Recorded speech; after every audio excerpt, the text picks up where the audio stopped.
Oh, I'm gonna have to. Okay. I think Emilio, you're gonna have to unmute. Yeah, I also sent you. Okay, nice. Okay. Okay, yeah, I'm unmuted now. Thanks, Adam. That was fantastic, Jan. Really exciting. I want one myself, and I'm embarrassed that I've not already got one. I think one of the last questions that came through was how much would it cost to build this? I think, Jan, you said if you do more or less everything yourself, you can set up with a 4 for about 150 euros, something like that. So, you know, it's kind of low cost entry to having your own System 1 on your desk. Absolutely fantastic. I also think it's a really great, opportune moment to make an unauthorized commitment to all of you guys, which is that IBM would actually like to offer some prizes for the hackathon coding competition that you're going to be running over the next few days. So IBM will provide 3 prizes, first prize, second and third prize for the hackathon. I'm not sure who the judge is. Adam, maybe you want to establish what the rules for judging will be beforehand. But anyway, we'll offer first prize, a Raspberry Premium, which is the high-end model with the full 27 qubits, Jan. So I think normally they're kind of rotated around the top of the cryostat. But, you know, it's a kit and you can more or less do what you want with these things once you've got it in your hands. Anyway, so first prize will be the Raspberry Premium. Second prize will be the all-inclusive model, which gives you everything that you need to build what you saw from Jan today, including the touch screen, I think, and the Raspberry Pi 4. And then, but it's not quite as well finished as the premium model. So there's a little bit extra work that you might need to do there as you build it. And then third prize will be the customizable do-it-yourself kit. And I don't think that includes the actual Raspberry, but if you've got one yourself, you can build it in, or you can pick up different models that you might want to build in, either new or some of the older models as well. As Jan has said, it will run as far back as 0. It's just not preferable to do it that way. So 3 prizes from IBM. Shipping might take a little while, so I don't know what happens nowadays with COVID, but once you've decided who's won your competition, and we've got the addresses from Adam, then we'll organise shipping of that, and it could take up to about 2 weeks. So hopefully you'll get it on your desk if you're the winner before the end of the summer. Okay. Why don't we move into the roundtable section? We've got a bunch of IBMers on the call today. In order to try and simplify things, Adam collated the questions and actually made some decisions around which questions we were going to bring to the table here. So I'm going to try and MC it, and we're going to try and handle the questions with the IBMers who are on the call right now. So if we can do a roll call, I've got the names of everyone I was expecting to join, so I'm not sure if everyone's managed to do it, but we know that Andy's on the call. Andy Stanford-Clark. Hello. Can you quickly introduce yourself? Sure, yeah. So I am the Chief Technology Officer for IBM UK, a long background Internet of Things technologies, and I'm also the quantum leader for the UK, managing the team of quantum ambassadors, of which Holly, who's just popped up, is also one. And we've got about 15 ambassadors, in fact, of which Paul is one as well. I lead the quantum team here in the UK. Delighted to meet you all. I'm so excited that there is so much interest in quantum computing that people have actually volunteered to get interested in, because this is the future. So I'm very excited to see you all. Thanks, Andy. That's great. You've all met Jan. Let's try and move quickly because Jan's got to go in a few minutes' time. Richard Hopkins, are you with us this morning? Well, I'm here. I'm not sure I'm with you, but yeah, it's.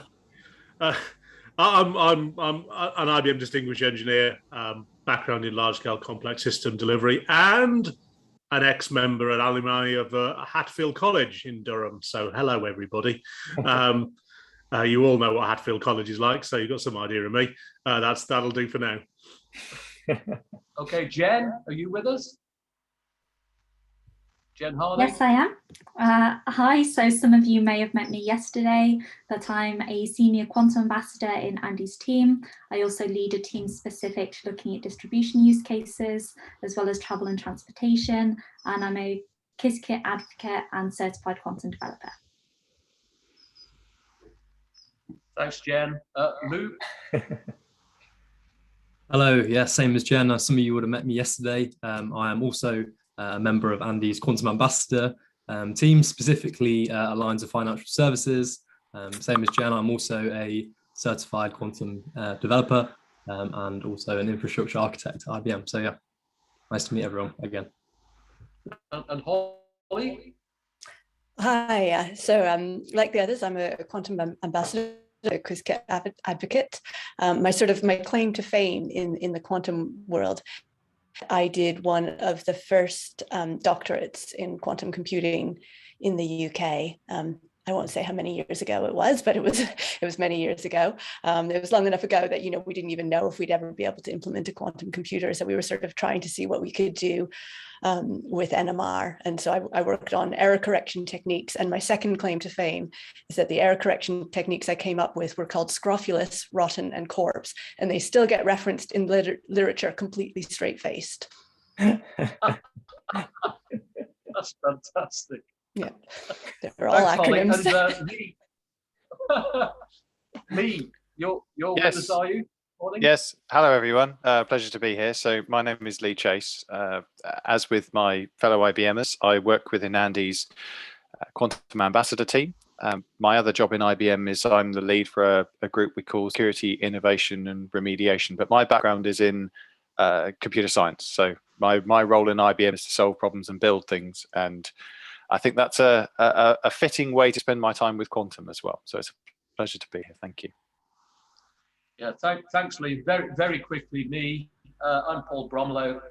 I'm part of the sales leadership team within IBM. So I'm a salesman. But a long, long time ago, I used to be a physicist. And I am incredibly interested in quantum. As Andy said, it's the future. It's just amazing what we're going to be doing over the next few years with quantum computing. And as Holly said, when she started, she was never even sure that we could build one. But the progression of technology is absolutely mind-blowing. So I'm here from a business perspective. And we'll jump into the questions if we can. The way I wanted to run this today was really as a kind of open discussion amongst the group of IBMers who are actually sitting on the panel today. I think you all got copies of the questions beforehand. We could just pick one question and talk about it for a whole hour, I think. There's such quite easily. Good question. But I like the questions which were kind of around the technology, perhaps, first, if we could have a look at that. So I saw that both question 2 and question 9, I'll read question 2 out and let's see if we can have a little chat about that. So what is NISQ? I think we all know what NISQ is, but it's a very interesting question, because at what point have we got NISQ and at what point do we actually move to something which is no longer considered NISQ? So what is NISQ? Are there any immediate applications for quantum computing in the NISQ era? And if there are any applications, what are those? Anybody want to chip in with that? I'll make a start. Anyone want to explain to the audience what NISQ is? I'll make a start. Yeah, go ahead, Andy. Sure. So NISQ, noisy intermediate scale quantum, which is accurate but not very helpful, like advice from most consultants. So the in an ideal quantum computer, one that you will find in the Qiskit simulator, for example, the qubits behave perfectly, and they do exactly what you tell them when you apply gates to them. However, unfortunately, technology hasn't quite caught up with that yet, and the qubits in a real quantum computer suffer in a number of ways. One is that because we have to keep them exceedingly cold, very close to absolute zero, and yet we have to manipulate them using microwave pulses. They warm up gently as you manipulate them, as you execute instructions on them. So after some period of time, they degenerate into just thermal noise. They kind of become very expensive random number generators. Another problem is that they may not do exactly what you tell them. They're controlled by shaped microwave pulses, and the edges of those pulses can sometimes cause problems with the way the gates get executed. And the communication between the qubits is also prone to noise as well. So this is where the noisy bit comes from. The intermediate scale part of it comes that we've only got small ones at the moment. The biggest one that we've got is 65 qubits. We do have a roadmap to have one with 1023 qubits by end of next year, which is incredibly exciting, but still nowhere near the lots and lots of qubits that we know we'll need to solve real business problems. The 65 qubit one, impressive though it sounds, and every time you add a new qubit, it effectively becomes twice as powerful in some sense. But the 65 qubit one is no more powerful than my laptop. So don't be thinking about doing anything on it that you can't do on a normal computer today. So that's essentially what NISQ means. We're stuck with it for the time being. Anybody who's said, and customers sometimes say this to me, well, I'll tell you what, we'll wait until you've got the error correction sorted out, then we'll start looking at quantum. Well, they're going to be in for a long wait. Okay, because the difference between an error corrected qubit and noisy physical qubits is some kind of ratio, a bit like the way you have parity bits on memory chips, which, by the way, do suffer from noise in the same way as qubits do. So it's not an unknown problem in electronics. The jury is still out on whether you need thousands or tens of thousands of noisy qubits to make one error corrected bit. So if you might need, say, 1,000 perfect qubits to run a program, we're talking probably millions of noisy qubits to implement that in real life. So don't hold your breath for too long waiting for that one. Meanwhile, we should get on with making use of what we've got. So we've got superposition, we've got entanglement, we've got the ability to read the qubits out. So why not make the best of that? And so all the algorithm development so far, and there have been quantum algorithms that have been developed in a number of industry areas, have all been based on manipulating noisy qubits and getting results from those. And there are indeed results being got in a number of areas, and it's all very exciting. So we have to live with what we've got. You can actually make Qiskit simulate noisy qubits as well. So you can add a noise model as measured on one of the real quantum computers onto the Qiskit simulator so that it doesn't behave perfectly. So you're not totally disappointed when you run it on a real quantum computer and the results are nothing like what you got on the simulator. Another way, as you mentioned, accurate but not very helpful for the description, and the actual computers themselves are inaccurate but helpful. That's an interesting way of putting it, Holly. So from your perspective on error correction, because you've done quite a lot of work on that, do you think that is the solution for the way forward, or where do you think the biggest leaps are going to be made? Are they going to be made on the side of error correction, or in the technology itself, which is going to give us more stability, etc., for the qubits? I think it's got to be both. There are really fundamental limits to what you can do with the technology just because you're asking it to do contradictory things. So you need a system which is perfectly isolated from the outside environment, except when you want to initialize it, at which point you need it to be very interacting with the environment in a non-quantum way. And when you want to measure it, again, you need to have these really strong interactions with the environment. And so each of those on their own would be hard, and combining them is very challenging. So then you've got to error correction. And as Andy says as well, errors in classical computers are a fact of life, and it's just that they've been dealt with so thoroughly and so low in the stack that we never really have to think about them. Yeah, that's absolutely true. This question also had a question which said, it had an element which said, what immediate applications might there be for quantum computing in this era of the error-prone quantum computers? I'm just wondering, Leigh, as a computer scientist, do you look at this and think this is something we can use right now? Because it's certainly something that we all, and the people who are on the call today, are certainly trying to do that. We all need to prepare for. If not preparing now, in 10 years' time, when we've made some huge advances, we're just not going to be ready.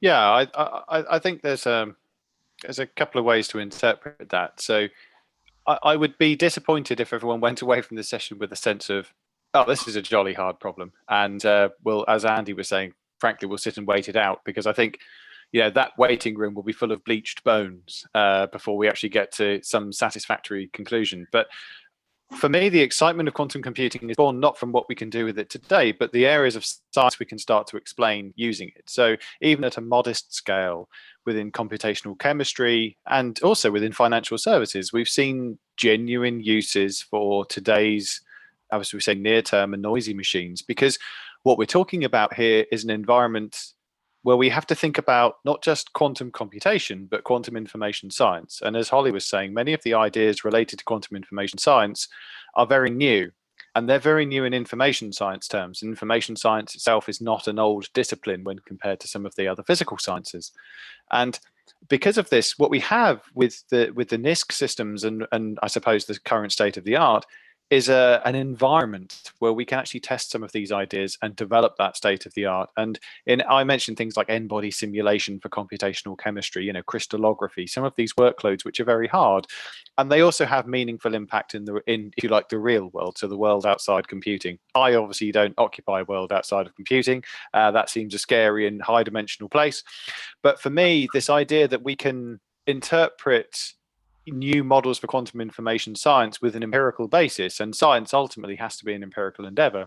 This gives us an environment in which to test those ideas and develop those things. And I see we've got other questions around things like quantum algorithm development, and that's an important part of proving how we, not just the worth of quantum computing as an endeavor, but I would also say that it's about understanding how we develop quantum information science as a way of articulating problems. And I would just finish with a quick quote as well, which I always come out with because I am that tedious, is that quantum computing falls into the category of computer science is no more about computers than astronomy is about telescopes. So what I mean by that is, if we think about the science of solving problems, quantum is a new vernacular. It's a new way of explaining and describing those problems, and requires us to think innovatively, to think differently. And quantum computers are a runtime for that. And I don't wish to be reductionist in describing them as such, but I think that's a fair characterization. So yes, I'm enormously enthusiastic about that, as I'm about most things. But in this case, I think it's probably more justified.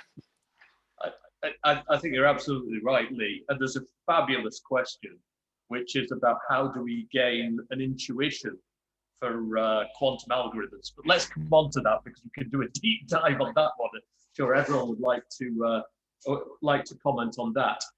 Andy mentioned when he was talking that this stuff happens, just at incredibly low temperatures in IBM System 1.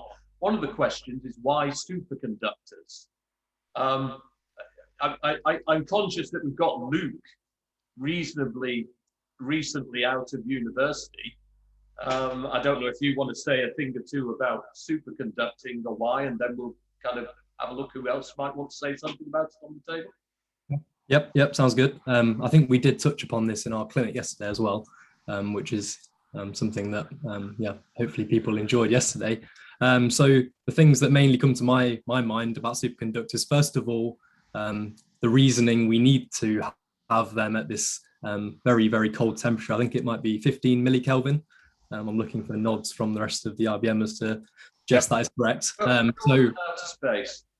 Yes, colder than outer space. Very, very cold. You can't really imagine how cold it is.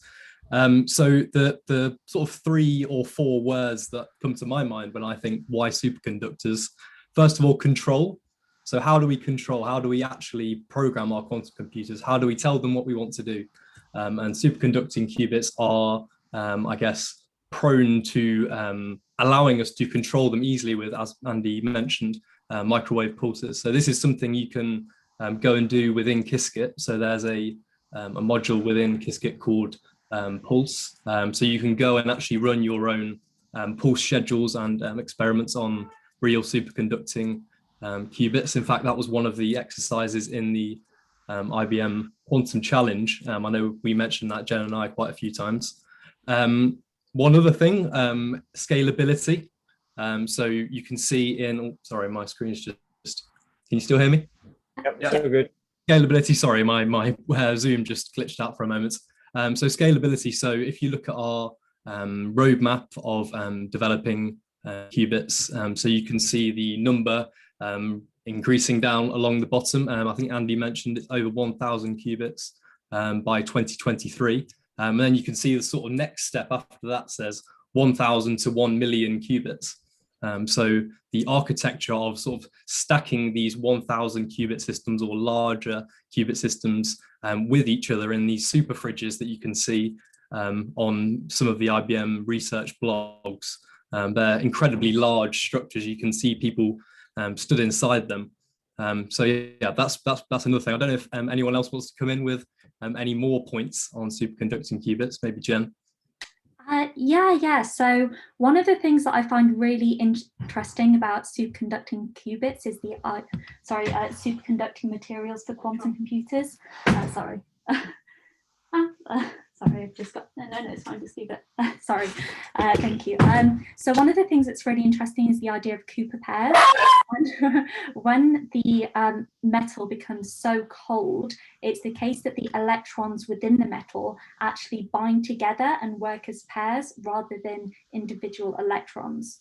Now, the reason that this is so interesting is because each of the electrons have a spin half, so they act as fermions, whereas when they come together, the spins add up and they actually act as bosons. So the fundamental principles and behavior of the electrons drastically changes when they become these Cooper pairs.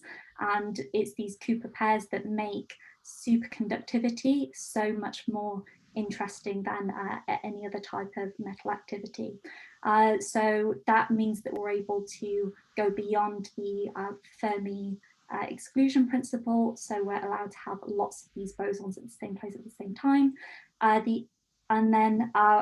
The way in which we're able to manipulate those is to have 2 semiconducting materials and then an inductor in the middle.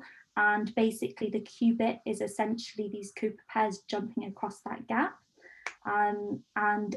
This also allows nonlinear inductance. So it's the case that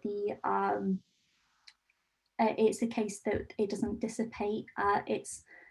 It doesn't dissipate really this inductance.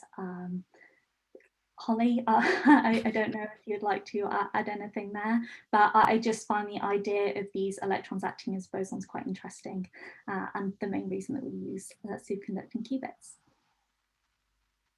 Yeah, thanks for that, Jen. It's so that it doesn't mean, for those of you who are listening to us, that quantum computing will always be based on superconductivity. So IBM spends $6 billion a year on research and development.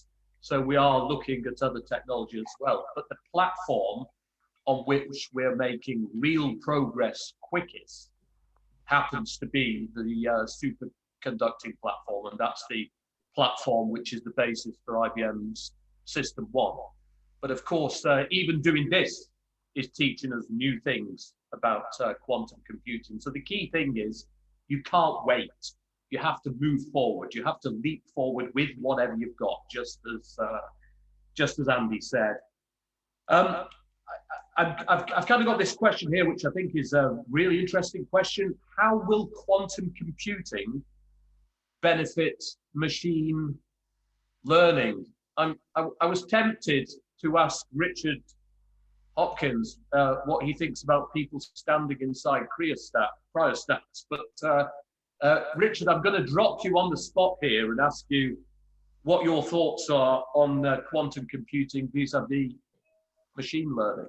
Yeah, it's an interesting one. I mean, one of the earlier results that we came out from the noisy machines was actually a classification algorithm. And again, I think it's not so much the fact that, you know, because it was a noisy machine, we were having to do a classification problem where there was clear separation between the two different classes that we were trying to separate, which is a well-known AI kind of problem. But fundamentally, it was able still in that noisy state to come up with a solution to a classification problem, which when you looked at the mathematical answer it came up with, you just went, how on earth did it come up with that? You know, any standard classical algorithm might eventually, I guess, have come up with an answer. But just, it was so obviously a non-reductionist answer to a problem that it was able to solve. Now, it doesn't mean it can solve any hyperdimensional classification problem at the moment where, you know, the classes are very close together or what else, you know, we're not there. But given a problem that, you know, that looked reductionistly hard to solve, it still came up with that kind of capability. So I think, you know, AI's got a long way to go. All right. I mean, I have my own theories about AI and you know, and how we get to more general capabilities. But actually, you know, that future, I think, involves lots of different algorithms working together rather than, you know, super algorithms and all that kind of stuff. And choosing which algorithm to choose to solve a particular problem, or to even look at an impossible data set in many dimensions and go, I think I can see how to separate that. You know, these are the kind of things I think quantum computers will probably eventually get used for, because they're very good at those kind of, or they will be very good at those kind of problems. And I think they're going to be necessary because, you know, if there's one thing we learned while we were building, you know, these machines like Jeopardy and everything else is, you know, quite often it's choosing the right algorithm in the right context is the hard thing, rather than actually, you know, developing the individual algorithm. So that's my tuppence. I'm sure the rest of the panel have got even better ideas. Any comments from anybody else on machine learning? I was going to say that I think it's really where you've got really high dimensional problems, and if you've got problems where you've got a very lumpy surface to the function, and you've got a knife edge here, and you may slide down one side into one local minima or down the other side into another local minima. Getting on the right side of that knife edge and getting into the right one could be the difference between a very good answer and a very bad answer.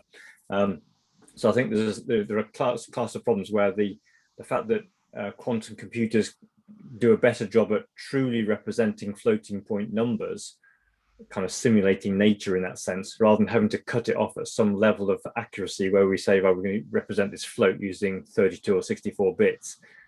That's, I think, where it might come into its own and provide something which we can't, you know, an edge over classical computers, and potentially make them converge faster during the training. I think you've just turned into Richard Feynman there, Andy. Didn't he say that? Something like that, yeah. Something like that. If you want to, Richard Feynman. Yes, thank you. I'm huge. I thought you were going to change into Richard Hopkins. But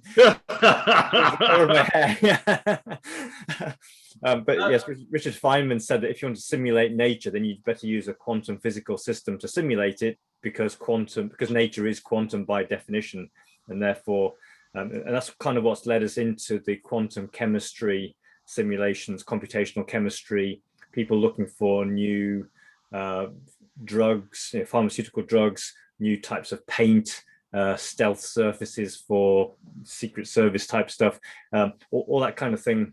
A new battery chemistry for electric vehicles. That's the kind of thing which has been inspired by this idea of simulating nature using quantum computers. Thanks a lot for that, Andy. I'm going to pull in a a question here because we were talking about algorithms. So we have a question here, the one that I mentioned earlier on. Why is it that quantum algorithms are so hard to design? And how can anybody develop an intuition for quantum algorithms? I'm sure everybody would like to comment on that, but Leigh, can I start with you? Yes, of course. Sorry, I was unmuting. It's a good question. It's a complicated question. And it's simply the reason that it's difficult to generate quantum algorithms is that it uses a very different algebra. So as Andy was describing, the plateau in a function, or these sort of knife edge aspects of it, is when we describe that, we're very used to describing computational problems using linear algebra or using conventional information science. But as I talked about in my previous answer, that quantum information science places different demands on us as computer scientists, as mathematicians, as engineers, as practitioners. And it's not just about the arrangement of gates. It's important to remember that for a long time, and Holly touched on this as well, is that we're used to dealing with computers as a sort of perfect entity. We don't have to worry too much about things like the composition of the bits, how many bits are connected to other bits and things of this nature. So when we talk about algorithms now, particularly if you speak to undergraduate computer scientists or even postgraduate computer scientists, many of them will have the view that an algorithm is a series of instructions described as a quasi high level language, and we then compile that down or interpret that down into a lower level language, which ultimately is described as some series of machine instructions. And of course, largely the same thing is true with quantum algorithms. But because these algebras are very different, we use Clifford algebras and we use other forms of abstract geometry to describe how quantum systems actually work under the covers. And at the moment, that's not just about learning a new language, and I don't mean a computer language, I mean as in a human spoken language, is that there's a lot of nuances to that. There's a lot of features within that we have to consider. And the other thing that I touched on is this idea that the systems, we have to be mindful of how they're actually arranged. So the IBMQ systems, each processor has a physical topology, and therefore that describes limitations as to how we can use things like entanglement or the Adamar gate. So controlled not giving us entanglement there. So the idea that we can effectively describe these things as circuits, and that's, people aren't used to doing that. So as I say, we're used to doing algorithms at a high level. We're less used to, unless you've done computer engineering or the sorts of stuff that Andy's very into in sort of close to hardware type programming. Most people aren't used to that. So there's that initial step to, oh, I have to start thinking about a computational complexity and engineering view of my algorithms, and I then have to think about the algebras described, and then the sorts of gates that I have. So in the same way that classical algorithms can really be, again, a reductionist view described as an array of input bits or a register of input bits, a series of logical operators that are described as gates that apply to those things, which yield an output, which we again measure as bits. The same is true of quantum, and we can see this through the quantum experience, that we have a series of quantum input bits, if you like, which have a given state, but of course those states are more complicated. They aren't descripts. We then have gates, which again can simulate classical gates, but also have properties entirely of their own, such as the Adamar gate and so on and so forth, and all of the Pauli gates. So these are effectively rotations around the axes within the quantum sphere, the qubit. And then we read all of that out eventually into classical memory. So that's why it's very hard to do this, because there's a lot of learning required in each of those things. And in terms of developing intuition, I think that's a philosophical question about whether or not one can develop intuition or where intuition comes from. I'm hopelessly underqualified to answer that, but let me venture a poorly conceived opinion, which is, I wouldn't call it intuition, but I would call it experience.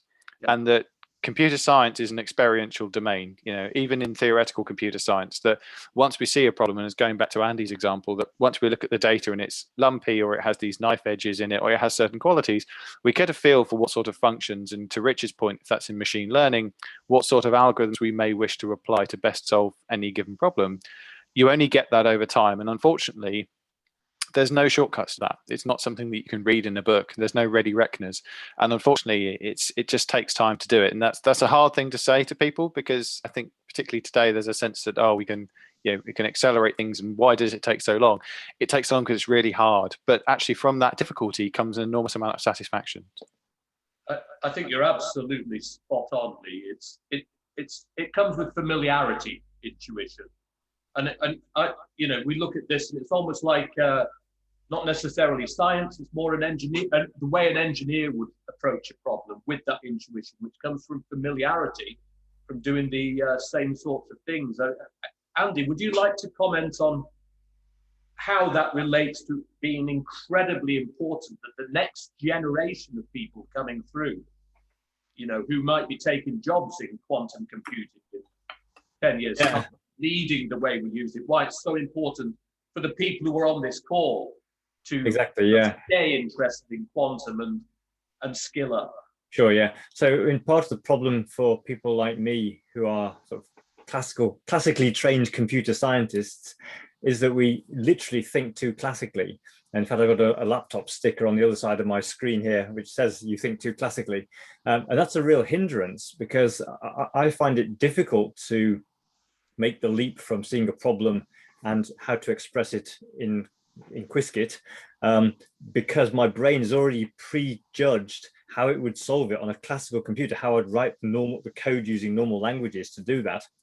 And it's very difficult for me and people of my era, as I say, classically trained computer scientists, to get out of that way of thinking. You need to get into the way of a sort of looking slightly sideways at a problem, maybe even a sort of a right hemisphere approach to it rather than a left hemisphere approach. And I think this certainly means that people who have more of a creative and arts background might actually turn out to be better at seeing ways of getting the into a problem than these very sort of logical, methodical people like those of us on the call who program normal computers see the world and think about the world.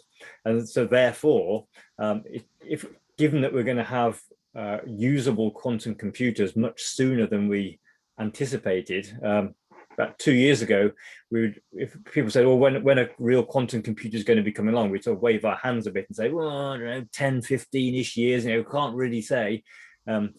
Now it's the next 3 to 5 years, and it's actually going to happen. Like, oh, right, so better start learning then. So we're focusing a lot of effort and energy and money on enabling the university undergraduates of today, and indeed school children, to start thinking less classically, and so they become the quantum programmers of the next generation. So when the job adverts for software engineers from all sorts of companies, be they financial institutes, chemical companies, IBM, whoever, who want computer programmers, software engineers, they'll have that. It'll say quantum skills, Qiskit skills will be part of that job spec. So if you've got that, you're going to be so much more employable in the short term. So when you graduate. Thanks for that, Andy. That also touches on some of the questions we had about what can I do for quantum computing, or what careers might there be? And I think the sky really is the limit. So the journey that everybody's embarking on right now in familiarizing themselves with quantum computing and using Qiskit and gaining that experience and intuition is going to be incredibly important, and the careers will open up. Even if you can't see them right now, in 5 years' time, you will. We touched on languages. I'm going to throw this at Holly, and maybe Jen and Luke, you might want to say something, but will Qiskit always be a Python module? Or will it ever become a whole language? Why or why not? Oh, yeah, that's a good question. So we have Qiskit, and underneath Qiskit we have something that I never know how to pronounce. It's chasm or quasm, but we don't talk about it often. Which one is it? Chasm. Chasm, but not as in hole, but with a Q, obviously. Some of these names end up very confusing. And which is the quantum assembler. So Qiskit can compile down to chasm, and I think there's certainly no reason not to move it past Python to other languages in the future. But one of the other things that we're definitely doing already is going higher up in terms of the libraries that we use. So the first time I used Qiskit, I was really disappointed because I knew it was Python and I expected to be programming Python, but instead I was actually programming something that was a lot like assembler, but just with Python syntax. I want to take bit 1 and I want to do something with bit 1 and bit 2 and then, do this gate. And what we're seeing now is a move to a more higher level, more frequent, where I have to go down to the bit level, I can just say, this is the problem I want to solve. This is NSAT, sort it out. Here's my data. And I think that's going to continue. So certainly at some point, we're going to see a whole bunch of things happen. I think one is we're going to see it move past Python to other languages. It works really well for Python at the moment because you can use the Jupyter notebooks, and for the sort of the experimental-ish development that we're doing, that works well. And again, there's that affinity to machine learning, which works well with Python, but we'll move to other languages and we'll move to more advanced orchestration as well. So we're starting to sort of see some conversation about, like, what about Kubernetes and quantum? Because any problem that we're going to be solving, it's going to be done partly on a classical computer, partly on a quantum computer. Some of that orchestration will happen way down the stack, as it already does. And some of it will happen more at that kind of cloudy user visible orchestration level, which is where something like Kubernetes comes in.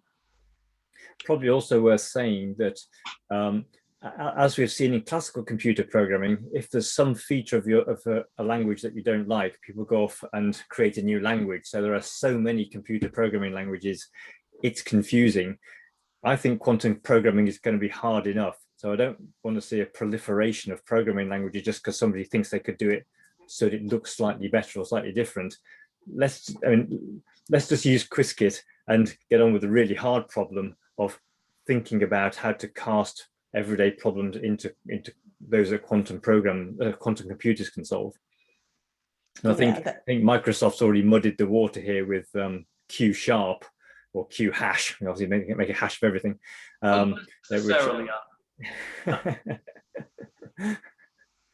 They haven't even got a quantum computer to run it on, so I think we should just be sticking with Qiskit, to be honest. I think another point here, something I'm really interested in, and a personal opinion of mine, not coming from particularly a computer science background like many of the other people on the panel, is this sort of frictionless developer experience where you can go and program in Qiskit with the classical tools that you've already sort of used when you program normal classical computers.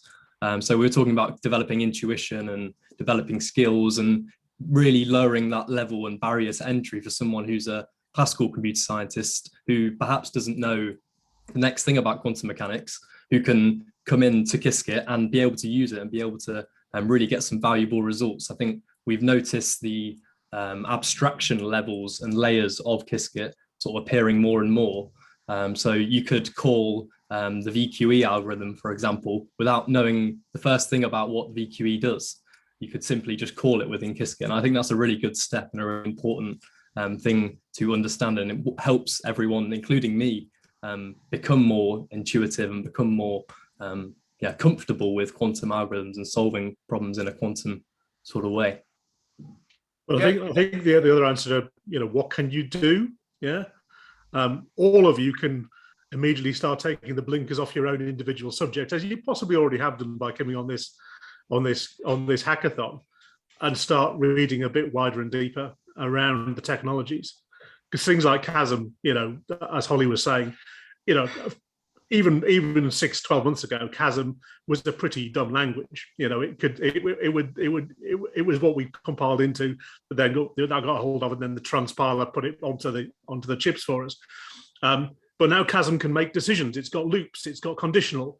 It's become a real language in its own right, which means you can start exploiting this technology at all these different layers of the stack, potentially all at the same time. Yeah, and the more people can take that broader view and understand a little bit more of the stack and learn a bit more of the stack, outside of your immediate comfort zone, whether you're a computer scientist or a physicist or a mathematician, it's all going to be useful. We're going to need multi-skilled people who understand more than the narrow bands of the subject that they're studying at university. Doesn't mean you have to be an expert in everything, but knowing a little bit of everything is always a good thing. Yeah, that's true.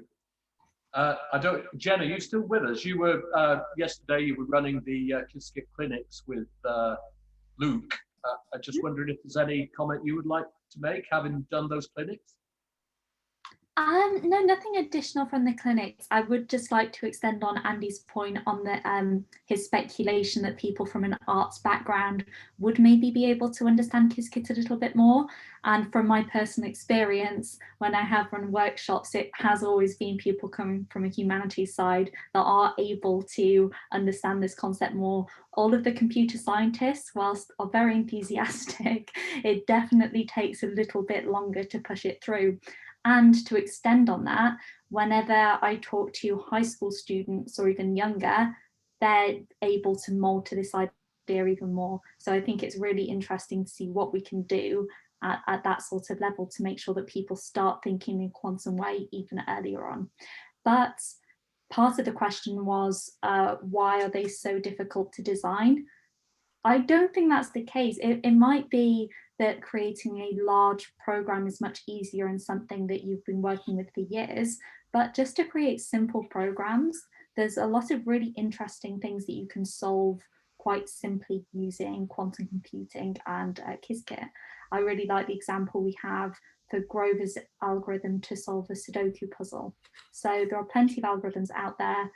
Once you get into it, it's probably not as difficult or as overwhelming as you think. So yeah, just get started and don't go into it with that predefined mindset.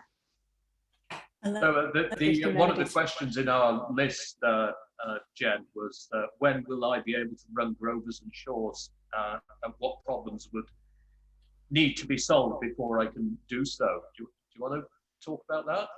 Mm-hmm. Before I start, Holly, did you had a quick point on the last one? Sorry. Yeah, I was just going to sort of extend the humanities thing to think surfers, videographers, and sound engineers have a strong intuition for wave behavior, and there's such a strong analogy between some of these quantum algorithms and wave behavior that maybe that's where we should be looking for the next generation of quantum scientists. The dudes on the beach. That's great. With regards to the Grovers and Shores, it's the case that we can already solve those problems today, and even for very small circuits. So Grovers specifically, there's lots of really interesting problems that you can solve using Grovers, and you can definitely make that quite fun. And there's lots of examples online on Qiskit. Like I said, my example was Sudoku using Grovers, and we even have a pre-built module, so you don't actually have to write the full Grovers code yourself. Something else will do it behind the scenes. So we can do it today. Obviously, it's the case that we're not at an advantage where we can do it more quickly or efficiently than we can on your laptop, as Andy discussed earlier. So the rest of the answer for when would we be able to do that, that would just be an extension of what Andy said earlier, or just going back to his point earlier. Thanks for that. We've kind of got what, eight minutes left, and I'd like to pull us back to what was maybe we can go around the table on this. The very first question that Adam sent through to us, which was, what should be expected from quantum computing in the next 5 years, 10 years, or perhaps 50 years? So that's a bit of a leap forward, but let's go around. Andy, start with you. Right, okay. I'm glad I got to go in first. I get to give everyone to say, oh yeah, what Andy said. So I think in the short term, we're going to see quantum machines that can do something which a decent sized classical computer can't. So we're going to pass that quantum tipping point, quantum advantage, as we call it. One of the problems with that is we can't actually check the answer, because it'll take an inordinate amount of time to actually check the answer on a classical computer. But I think we'll see that certainly in the next 3 to 5 years. In the next 10 years, I think we'll find, I think the adoption of quantum into mainstream software engineering. So this idea of hybrid classical quantum systems, where people routinely get to a certain point in their application, package up the problem, it's got a big 2 to the n search space to explore, send it off to a quantum computer, probably a cloud service on the back of an API for the foreseeable future, get the answer back, unpack it, interpret the results, rinse, repeat, go around again. That becomes their standard computing model for sort of really hairy computations. And then 50 years out, well, 50 years ago, when you looked at a room-sized computer, full of valves and wires. If someone had said to you, there'll be something more powerful than this in your pocket one day, you'd literally have laughed at them. So I'm not going to get caught out by saying you'll never have a quantum computer in your pocket. Obviously, it'd be jolly cold. So we've probably got to fix that little problem first. Your trousers freezing around you. But I think we'll probably have QPUs, quantum processing units, on the motherboard alongside the GPUs and the FPUs that we see today, farming out the quantum part of the computation, and it will just be inlined in the compiler code in the same way as floating point and GPU operations are today. But I think the other key thing, actually no, I'll shut up and let some other people say something.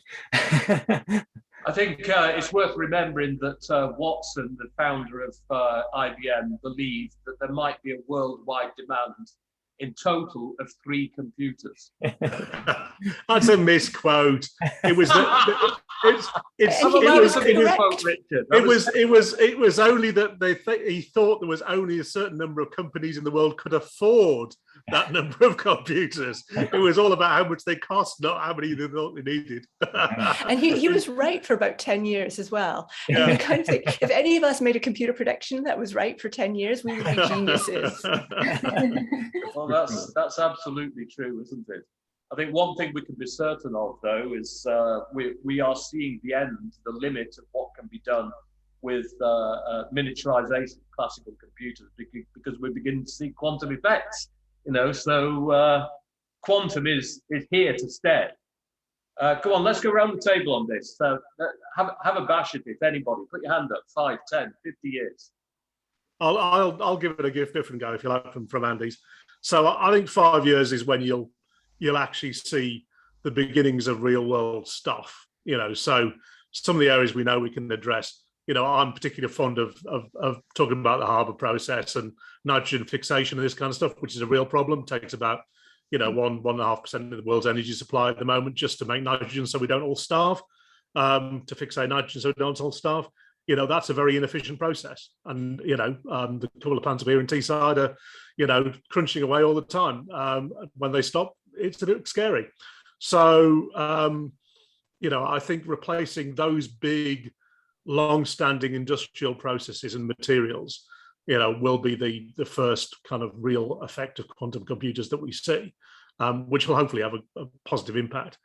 And then, the 50 years time, I think the whole point of the problems that it'll be solving in 50 years time is we don't even know the problems that we've got.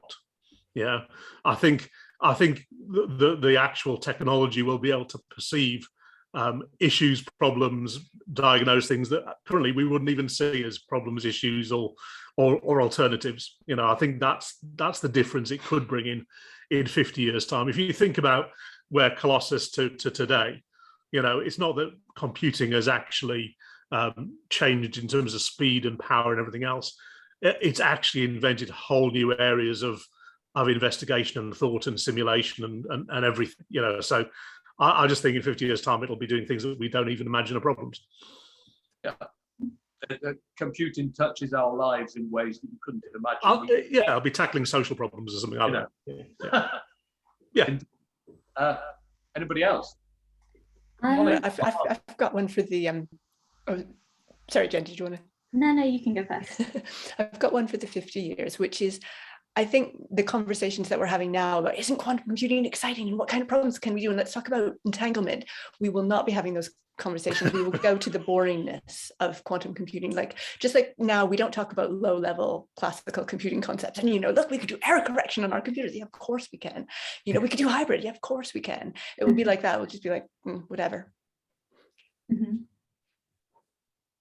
I actually just wanted to touch a little bit on the software side of things, because a lot of people talk about the hardware development roadmap over the next few years, and that's what they're really thinking about. But one of the key things that we see from the software side is a lot of abstraction. People aren't going to be writing Grover's algorithm over and over again. We're going to be using libraries, we're going to be using modules to do that for us. And one of the interesting things that's coming out, I believe it's 2023, when we're expecting dynamic circuits to be in place. So the idea of the quantum computer being able to do some of the logic, so an if statement, which will be a really big change to the software side of things as well, and will allow us to run things much quicker. If I got the date wrong, then someone please correct me. Sorry? Yes, that was correct. Oh, yeah, thank you. So I think we also need to consider the software development side we're going to see, as well as the hardware side. All I'll do is echo, I think originally when we get that question, and when I think about that, I think like Richard did, rather than, I guess, expectations, more hopes. It's the Donald Rumsfeld quote of unknown unknowns and known unknowns. I've definitely got that wrong. But in some way, these problems that we don't even know we've got yet, or that we could have no hope of possibly solving, it's that mystique and excitement that we could possibly be solving problems like that in the future. I guess it's not an expectation, it's more of a hope. I'm sure everyone has these problems in their area that they're interested in, or whatever it is, biology, physics. If we can solve those problems in mathematics that we thought we could never solve, to me, that's a really exciting hope for 50 years. But yeah, on the 5 and 10 years, I think echoing what Jen and Holly have said, we get that sort of transition from the pure what is quantum computing to what problems can we solve in this abstracted way that Jen was mentioning. So I just have a problem and I chuck it into an algorithm rather than having to know what the algorithm does. So I think that's a transition that will go in the next 5 to 10 years. My personal opinion, yeah. So I want to be respectful of everyone's time, but I'll just give my 2 pence. So for me, the answer is mu in some sense, because I think it is very difficult to predict these things. And I think we can all look back at historical predictions since the Industrial Revolution about the development of technology and chortle ourselves to sleep. But again, there's a great quote from that eminent philosopher of our time, Paul Gascoigne, who said, "I don't make predictions and I never will." And I think there's sense and soundness to that. But to speculate, which isn't in my nature, and I love Holly's comment, by the way, which is the future's largely going to be populated by dullards talking about this, which means I should be in a career for some years yet. So that's roaringly good news. But on a serious note, I think for me, I see quantum as just one spanner in my spanner bag. So outside of work, I love tinkering around with cars, particularly old broken cars. And one thing that I find is if I had to do all of that job with a shifting spanner, I would think that would be very difficult. It would be undesirable. And effectively, as a computer scientist, all I have is a shifting spanner. Whereas I see quantum as the first real foray into other models of computation. And this is still a von Neumann machine in most sense. It's still a stored program computer. But when we think about neurosynaptic computers, which are computers that are hardware neural networks, or we think about stochastic machines, which are entry-based systems, or we think about connection machines or analog machines, things of this nature, approximate computing. I'm very interested in these because, as Holly was saying, this idea of a hybrid model of computation where actually what we care more about are our problems and less about the mechanics of how those problems are solved. And that's not to be disingenuous about the complexity of those problems, or indeed the people who are working on those problems. And to Richard's point, there will be problems to do with energy sustainability, to do with food sustainability, to effectively how technology will allow us to continue to consider ourselves as a civilized populace. Because in order to do that, we need to find better ways of working with the world around us. And I think many of the complex physical problems that we currently find limitations in solving through computation, other models of computation will open that up. So that's not specifically around 5 or 10 or 50 years, but I think I hope that we will see is a move towards a model of computation, whether that's quantum and classical and neurosynaptic and all these other things, which helps us to address some of those problems. And quantum I see as part of that, not the totality of it, but part of it. Fantastic. Thank you, Leigh. Adam, I think we've done our hour here, and we've actually touched every single question. So I'm really pleased about that, and fabulous conversation between the participants. Panel members there. So thanks a lot, Adam. I'm going to kind of hand back to you in order to close the event down from this afternoon. But please, from our point of view, everybody stay with quantum, get yourselves up to speed. Please participate in the hackathon. The prizes are amazing. So do participate, and we wish you the best of luck over the weekend. Adam, back over to you. Thank you guys very much. It was very educational. You know, in the email I sent you guys, I'm like, okay, these are elementary questions, but I learned quite a lot as well. It's a excellent discussion. You know, I hope I'm pretty sure everyone else enjoyed it. So good luck on the hackathon, guys. We'll be, you know, discussing that further on the chat, and we're getting a few thank yous in the chat. So yeah, thank you guys very much. Thank you. It's been a real pleasure. We'll drop off now. Thanks, Adam. It was great fun. All right, guys. Thank you. It was amazing. Cheers. Bye. Bye. Thank you.